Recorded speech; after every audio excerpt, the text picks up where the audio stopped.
বৈদ্যুতিক গণমাধ্যম और छापा गणमाध्यम समस्त को उभय को मोर सम्बलपुरी झरन तरफरु जुहार जय माँ समली मुई मनोज कुमार नायक संपादक सम्बलपुरी झरन।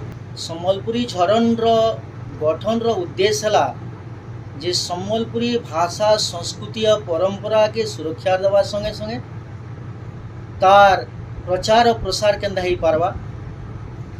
गोटे माटी गोटे जाति परिचय होचे तार भाषा। तो आमर परिचय होचे सम्बलपुरिया हिसाब रे सम्बलपुरी आमर परिचय सेटा आमर माँ।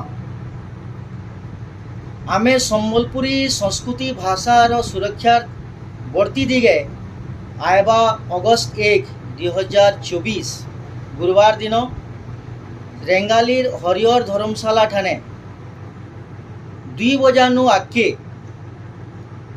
सम्बलपुरी दिन मनावा के जाऊँ।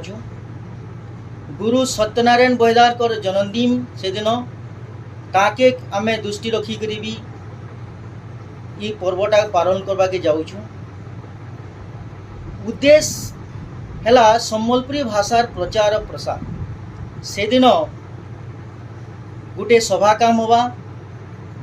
सभा काम थी आमे रेंगाली माटी 2 जन सम्बलपुरी दिगे बरकस लेखा लेखी प्रतिभा के सम्मानित करमु। तार संगे संगे सम्बलपुरी गाना सम्बलपुरी बाजना सम्बलपुरी खाना सम्बलपुरी पिंधना सबू किसी से दिन हम आमर जेनता पारंपरिक खाद्य अच्छे सीझा मोड़ा है आरसा है काकरा है चावल बरा आमर गोटे फेमस है सेटा भी आमे पाखापाखि 400 लोक खावा के दमु। तार संगे संगे आमर ई अंचल गोटे मुखिया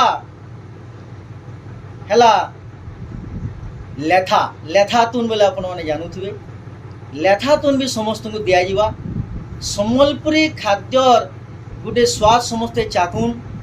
तार संगे संगे आमर सम्बलपुरी खाद्यर भी प्रचार प्रसार हो सेटा आमर लक्ष्य और उद्देश्य।